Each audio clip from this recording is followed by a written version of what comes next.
मराठवाड्यातली ही स्थिती आहे। अनेक मुलांची शिक्षण जे आहेत ते शिक्षण थांबलेलं आहे, नोकऱ्या तंबलेल्या आहेत, अडचणीतून पुढे जातोय कोळी समाज आणि म्हणून आंदोलन जे आहे ते सुरू आहे। 2 ते 3 जणांची प्रकृती खालावलेली आहे, 9वा दिवस आहे आणि तरी देखील प्रशासनाचं दुर्लक्ष होतंय आणि आंदोलन सुरूच आहे। मला सांगा काय मागणी आहे तुमची? मुळात आमची मागणी जात पडताळणीची होती साहेब। आम्ही ज्या वेळेस आंदोलन केलो ते जात पडताळणीसाठी आंदोलन केलेले आणि जात पडताळणी आम्हाला 2012-13 पर्यंत जातीचे प्रमाणपत्र आमचे पडताळणी होऊन यायचे महादेव कोळी आणि मल्हार कोळ्याचे मराठवाड्यातल्या। परंतु आता 2013ला ज्यावेळेस ही बंद झालं, प्रक्रिया बंद झाल्यानंतर समितीनं फेटाळल्यानंतर आम्ही न्यायव्यवस्थेकडे मागणी केली। न्यायव्यवस्था आम्हाला देते जात पडताळणी आणि खऱ्या अर्थाने या बालाघाटमध्ये राहणारे, या 4 जिल्ह्यात राहणारे हे महादेव कोळी मल्हार कोळी हेच खरे आहेत। परंतु त्या मराठवाड्यातली महादेव कोळी आणि मल्हार कोळ्याची लोकसंख्या ग्राह्य धरून जे तिकडं 25 आमदार जे आदिवासीचे आमदार आहेत, जे आता आम्ही आदिवासी जे आमचे बंधू आहेत ते 25 आमदार आणि 5 खासदार यांचा रेटा आणि त्यांच्या षडयंत्रापोटी या मराठवाड्यामध्ये महादेव कोळी नाहीत आणि मल्हार कोळी नाहीत, हे राजकीय लोकप्रतिनिधीने केलेलं षडयंत्र आहे। आमच्या समाजाला संपवण्याचं षडयंत्र आहे। मुळात आम्ही आहोत आणि आमचे वंशज आहेत ते मुळात तिकडचे मराठवाड्यामध्ये महादेव कोळी हे पूर्वीपासून म्हणजे आहेत आणि हे सरकारमध्ये बसलेले आत्ता बावनकुळे साहेब, मुख्यमंत्री देवेंद्र फडणवीस, हे सगळे अजित पवार, या सगळ्यांना माहीत आहे की या मराठवाड्यातलेच मुख्य आदिवासी आहेत, महादेव कोळी आहेत, मल्हार कोळी आहेत। परंतु ही माहिती असताना सुद्धा या मराठवाड्यातल्या महादेव कोळी आणि मल्हार कोळ्यांना संपवण्यासाठी हे महादेव कोळी नाहीत असं जाणीवपूर्वक आम्हाला बोगस संबोधित करून आम्हाला संपवण्याचं हे षडयंत्र आहे। राजकारणी लोकांना सगळं माहीत आहे। आता सत्तेत बसलेले मुख्यमंत्री देवेंद्र फडणवीसला सगळं माहीत आहे साहेब, सगळं। आणि बावनकुळे साहेबाला एक कागद आता गेलेला आहे उपायुक्ताचा 1950चा पुरावा ग्राह्य धरून इथे या मराठवाड्यातल्या महादेव कोळ्यांना कोळी ह्याच नोंदीवरून महादेव कोळी आणि मल्हार कोळीचं प्रमाणपत्र देण्यात यावं।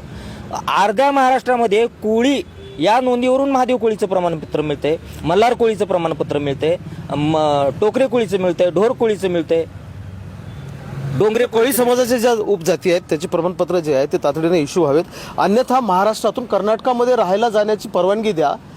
महाराष्ट्रामध्ये राहून आम्हाला न्याय मिळत नाही, प्रमाणपत्र मिळत नाही, मुलांची अडचण होते, कुटुंबाची अडचण होते, नोकऱ्यांची अडचण होते आणि प्रसंगी पोटाची अडचण होते आणि म्हणून कर्नाटकात जायची परवानगी द्यावा, अशा प्रकारची उग्र भावना जी आहे ती या आंदोलकांची। मला सांगा काय प्रतिक्रिया आहे तुमची?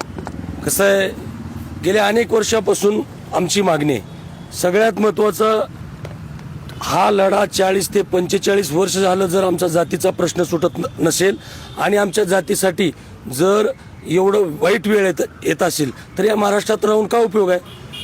पूर्वी निजामाचं राज्य होतं, आपण निजाम राज्यातच होतो, मराठवाडा निजामाचाच भाग आहे।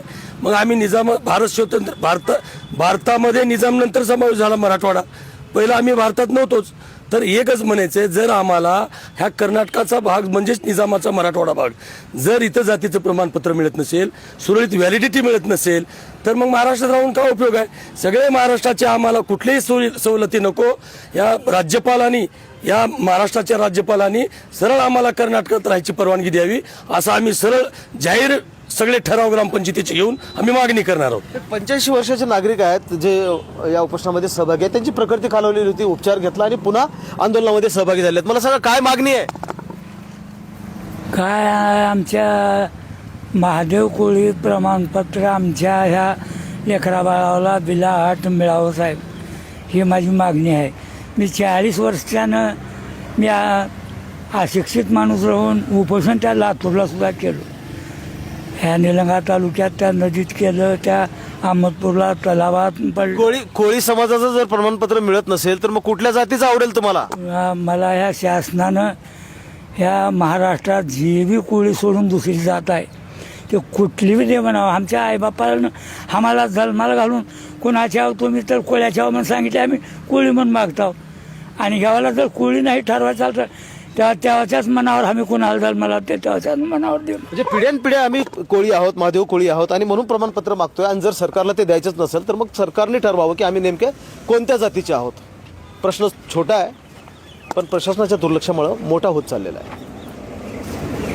महेंद्र जोंधळे, TV9 मराठी, लातूर।